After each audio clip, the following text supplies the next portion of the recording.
Hi, this is Nick from Teknik in Penrith. We've been in the motorcycle suspension business since 2001 in Australia, and we've always had the same problem.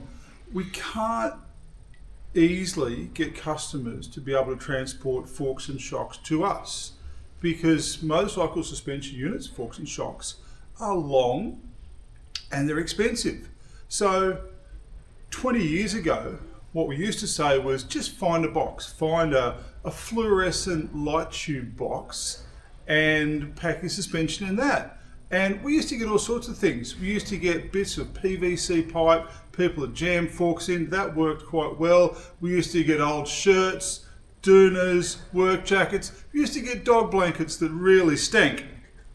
And we thought, this is just, surely we can do better than this. So I saw MX Tech in Illinois were making a purpose-made suspension box, and I actually bought one and shipped it here, and we got it and tested it, and it was quite good. The only thing is, for Australia Post, it was a bit long and a bit big. So with the help of a local box company here in Penrith, we made our own box. It looks suspiciously like this.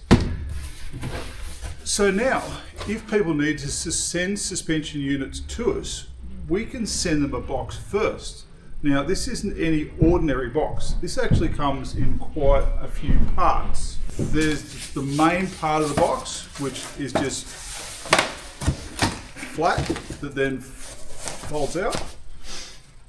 There's two inserts for it that actually fold up, and once they're folded, they look like these guys here. So these two sit at the bottom and the top of the box and actually hold your forks in place.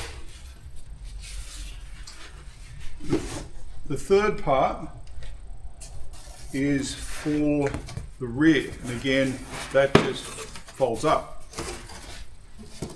So if we look at one that's been pre-built, that's an empty box. These are our inserts that we then fold up, and those inserts just neatly slide in like that. So both your axle foot and your fork top sits in it. There will be some forks that these don't really fit perfectly, but we tried to make a box that was as universal as possible. So generally, if you install it with the brake caliper mount facing in, that's the easiest way to pack it. It also means that we did make this box extra thick just to avoid being dropped, because you always have to remember that Australia Post standard test for boxes is a 3 metre drop onto concrete. So one fork leg goes in there,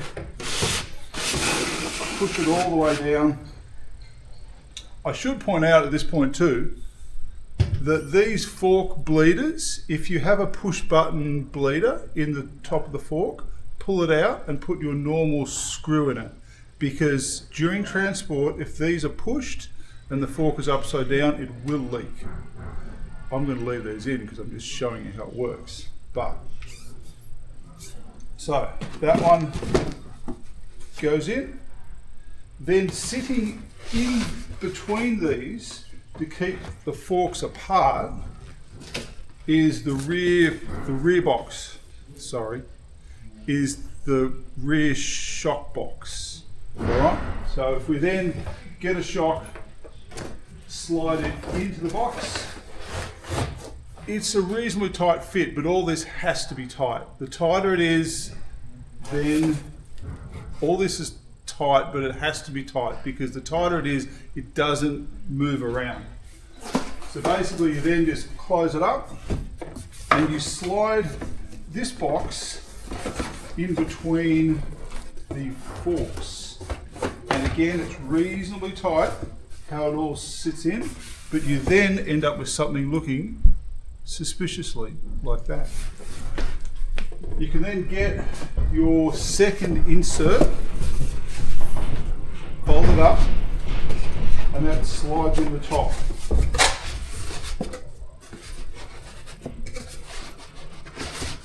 And the whole thing then just pushes in, and you close it up and tape it up. And we've been using these now for maybe 5 years. They're quite good in that they can transport forks and shocks multiple times. The other thing is, for our dealers, we actually produce these so other motorcycle suspension tuners in Australia can buy them off us. They can buy them in packs of 10, packs of 5, because it's the most economical and safest way that we have used to transport. Thanks. That's it.